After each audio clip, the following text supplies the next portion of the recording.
For the record, Chair Dembro, committee members, my name is Lisa Kinsley, and I'm the Director of Human Resources for McMennamins Pubs and Breweries, hotels, theaters, music venues, and I just wanted to say that it's important that we take care of our employees. I'm not here to oppose the bill. I actually am here to talk about a way to make the administration of this more consistent and easier for employers to do.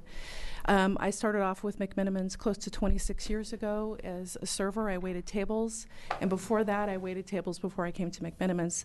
I actually go to work every day at a pub, and so I'm very much in touch and appreciative of the frontline workers and the challenges that they face in the day-to-day. So we have 53 locations in Oregon and Washington. We have 48 in Oregon and over 1,900 employees in Oregon.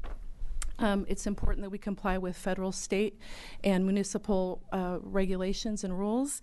And we now have experience complying with Seattle Sick and Safe Time, Portland, the Portland Ordinance, and also soon to be the Eugene Ordinance, July 1st.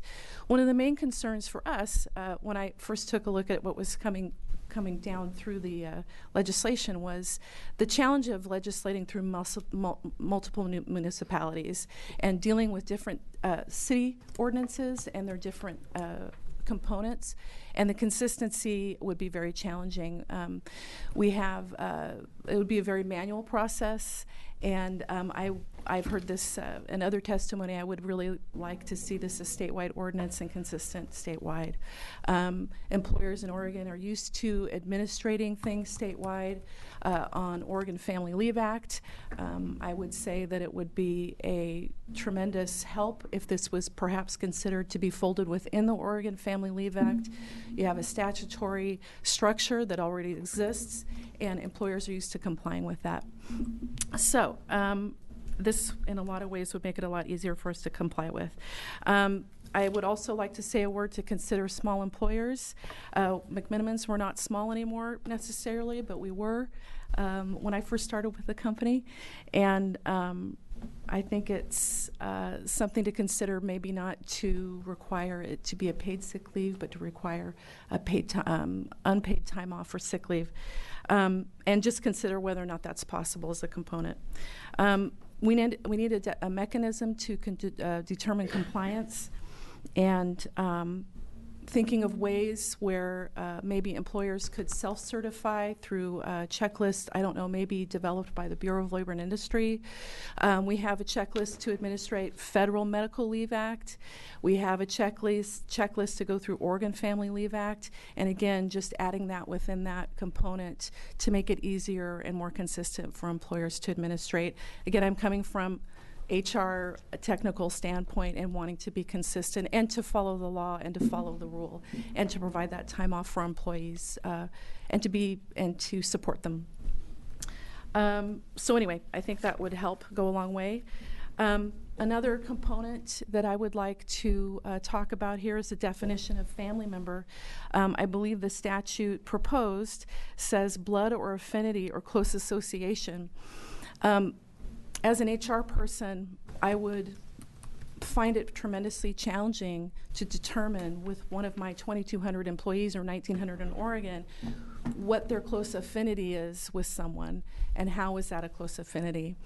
I think, again, pointing back to the OFLA, Oregon Family Leave Rule, it has a clear definition of family member, and it also acknowledges in loco parentis, which is someone who is acting as a parent, acknowledging that family structures are very different, and also, it's again a more consistent way to approach, and employees and employers are used to administrating it to that rule and the definition of family member in that regard.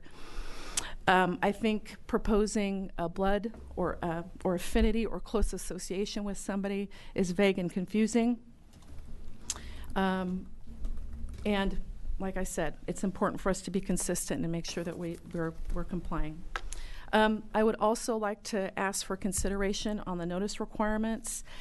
Proposed language allows employees to call in as soon as practicable. We would encourage language to be based on an employer's policies and really that are tailored to the workplace. So I speak from the hospitality customer service world, where if somebody calls in sick at the last minute, you know, it creates a tremendous burden on trying to cover the business. So our attendance policy, we ask that you call in as soon as you know you're going to be sick or not going to be able to make it to work, or a 2-hour minimum notice. That gives the manager a chance to cover, you know, the restaurant. And also to provide customer service, which has a direct effect, obviously, on our bottom line. Different kinds of workplaces have different requirements for timely calling in, and so I would ask that that would be a consideration in drafting the rule. Let's see. Also, I would like to ask for consideration on the medical verification language. Under Portland sick leave, we are not allowed to ask for a doctor's note until 3 consecutive days of absences, 24 hours. In the hospitality world, somebody can work once a week for 3 weeks, and so you're stretching that out over 3 weeks. And, you know, that can take a long time. And it's pretty well recognized that it's appropriate to require a note after 3 days of absence, and I would ask that the statute be reworded to be consistent in that regard. 24 hours is only 3 days in the 8-hour world, but in our hospitality world, that can be stretched out over a long period of time. And I believe that we also need a better definition of what is deemed abuse, and the ability to ask for a doctor's note before that 3-day time period is up. But also, on another angle to that, in the hospitality world, we don't want our employees coming to work sick. Nobody wants somebody sick waiting on them or cooking their food. But we also have a very physical work environment. There are many occasions where we feel that we should be able to ask for a doctor's note for the health and safety of the customer, but also the employee. Let's say they're out and due to an injury, a personal injury that they have themselves, we need a note in order to the doctor, so the doctor can return them to work and give them a full release so they're safe when they return to work. Hopefully that makes sense, but it's just their return to work, making sure they're safe and healthy to return to work. And the way that the Portland ordinance is drafted, we're not able to technically ask for a note before that 3-day time period. So just little provisions with that would go a long way. Also, on the rare occasion when someone is abusing the ordinance, when someone is using sick leave to extend weekends or holidays, or when they've been denied vacation or other questionable circumstances, it would be appreciated to have more flexibility to ask for a note in the few instances that does come up. Everyone is confused. Kinsley, we're going to have to wrap up this panel. So, yeah. do you have? I'll wrap it up. Yes. And have you given us written testimony with these issues? Yes, we will be submitting. That would be great. Yeah, great. Anyway, I just wanted to wrap up to say that nobody should have to choose between their jobs and their health. We just want to make sure that the program is consistent and fair, and that employers are given the chance to make their case in that regard. And I hope you'll take everything into consideration. Thank you.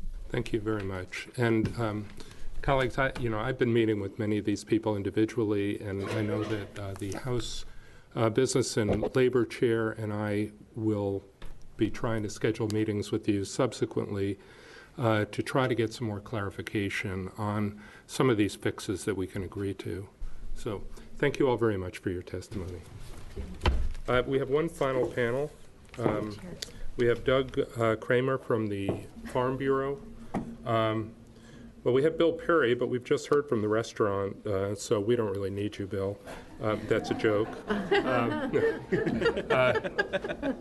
Andrea Miller and Heather Conroy.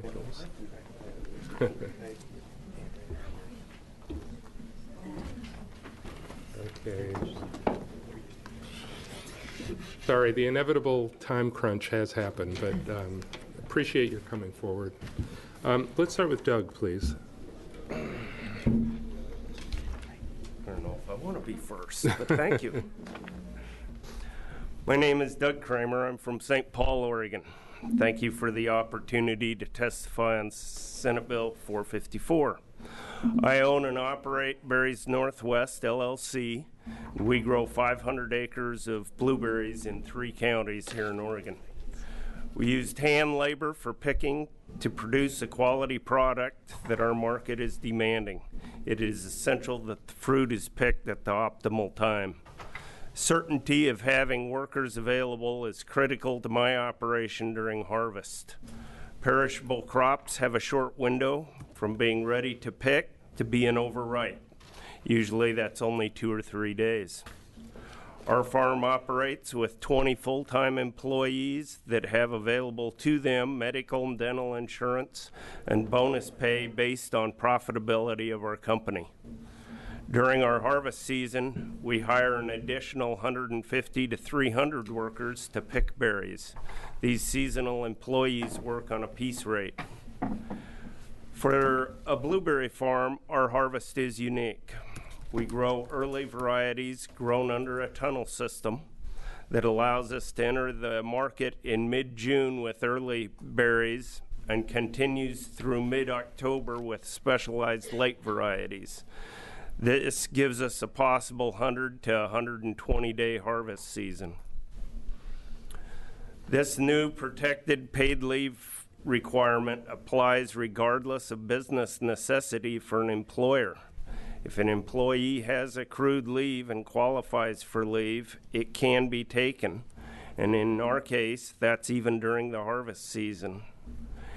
In our operation, workers sometimes come in and pick for 3 or 5 days, and then leave and work for a neighbor for a few days, and then they come back and work in our operation again.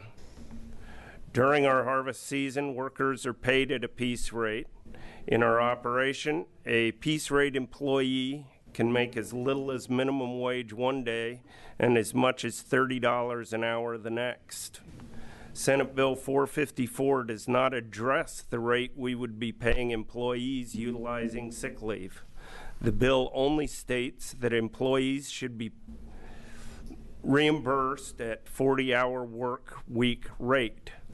Depending on the berry variety or early or late picking, the amount someone can pick will vary by the day and by the week.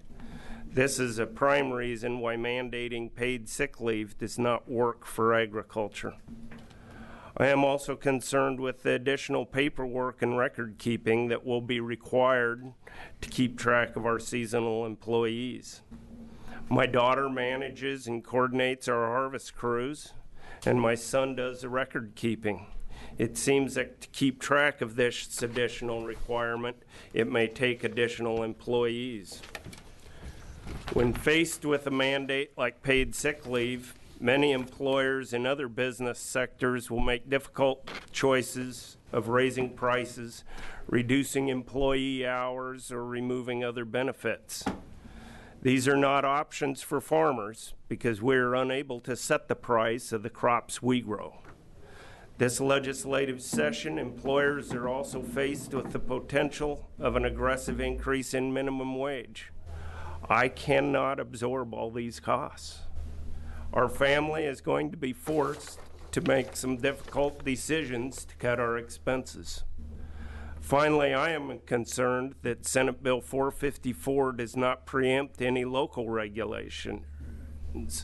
This creates inconsistency and confusion for Oregon employers who operate in different jurisdictions such as I. While not based in cities, many farms are participating in farmers markets or deliver into the cities. It seems only right that all employment laws be set at a state level. Thank you for the opportunity. Be happy to answer questions. Thank you very much for coming over here. Mr. Perry.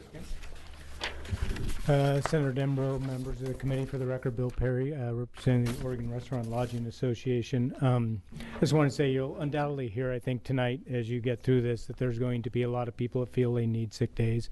And you're going to hear a lot about what some of the brass people have said is this tends to be one of the more abused benefits we have. People tend to use it on Friday nights, and there's always a joke in our industry that the biggest sick day is the one after Super Bowl. That just, it happens. And I think that's why a lot of people have gone away from a sick leave policies we've seen over the past few years, because we've found different ways to deal with it in our industry that still addresses our employees' needs. Senate Bill 454 is, to me, epitome of why we need to get local governments out of the labor business. This is a very, very complex set of administrative standards. We've heard, and we've even heard them say we want to experiment in the future with this. Well, those experiments don't hurt big people, big businesses with HR people. They hurt little businesses where the chef tends to be the HR person and everything else. And so those experimentations can cause a lot of damage in the transition. We heard keep it simple. And I really think that that is something you need to look at if you're going to move forward with this policy. You've heard several people address in this of, what are the minimum standards? If you look at Section 9, that record keeping is what's going to create a lot of the problems, number one for administrative purposes, but as I'll address at the end. But these administrative standards are the hard things for the small business operators to do. So let me give you just a couple of examples.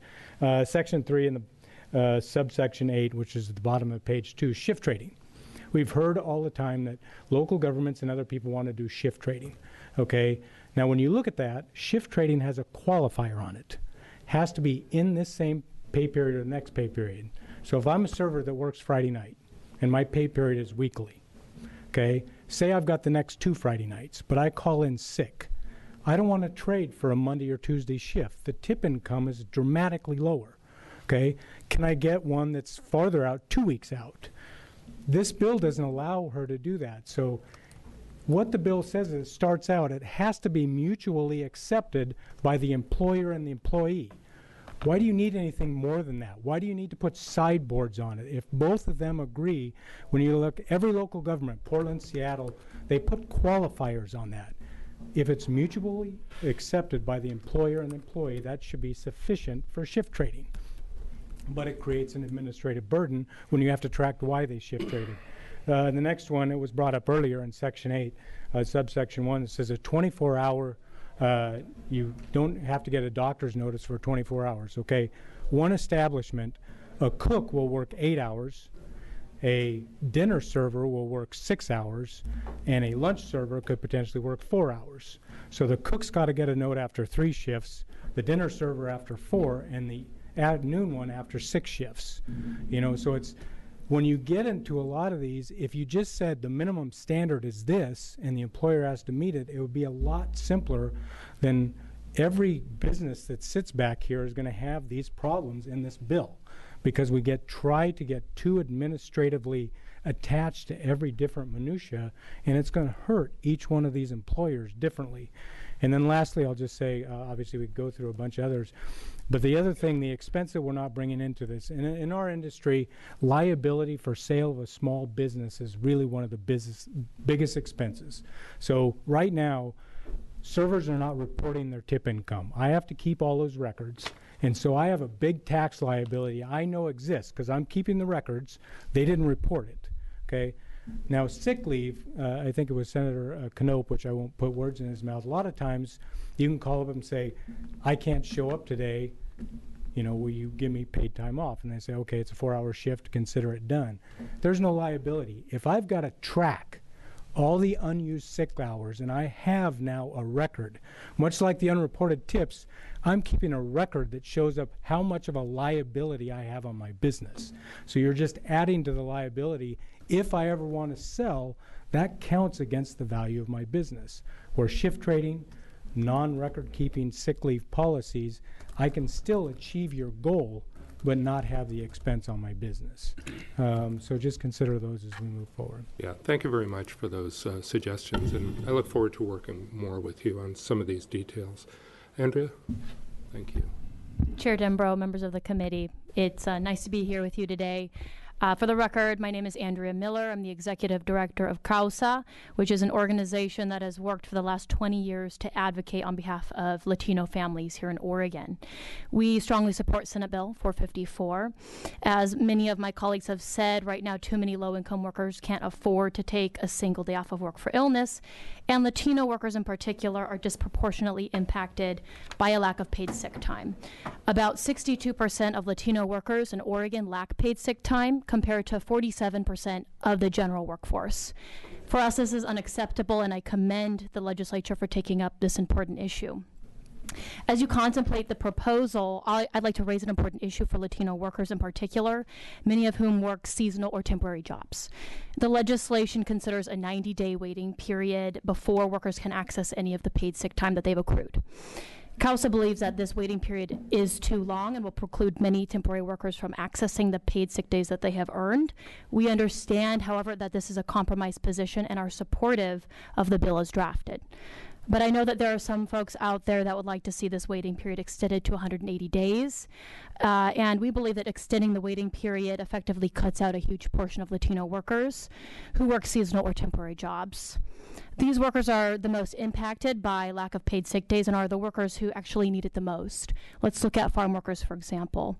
Farm workers are among America's lowest paid workers, averaging $9,000 for seasonal workers and $14,000 for full-time workers.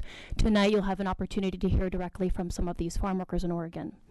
According to a 2011 report by the Bureau of Labor Statistics of the U.S. Department of Labor, agriculture remains one of the most dangerous industries in the U.S. with some of the highest incidence of occupational injury and illness. Agricultural workers face unique occupational hazards specific to their work, including pesticide exposure, skin disorders, infectious diseases, respiratory problems, and hearing and vision disorders, to name a few. Not only do these workers need paid sick days the most, but they're also the ones handling your food products before they reach your table. As many of my colleagues have already stated, this is also a matter of public health to prevent the spread of illness by allowing workers that handle Oregonians' food to stay home when they're ill and not suffer an economic burden at the same time. So every attempt should be made to ensure that full-time as well as seasonal workers are included in this legislation. We strongly oppose any attempts to extend the wait period to 180 days. As we move forward Andrea, with this. yeah, if you could wrap up. Yes, thank you. We support Senate Bill 454, and thank you for the opportunity. Thank you, Andrea. Heather, we're really out of time. Okay. Are you going to be around for tonight? I can come back tonight. We promise you the lead-off spot if you could, if you would be so gracious as to give it up. I can do that. Thank you. I really appreciate that. And I'm only doing that because we have another committee that's coming in now. Thank you for all this great information. I look forward to processing it. With that, I'm going to close this informational hearing and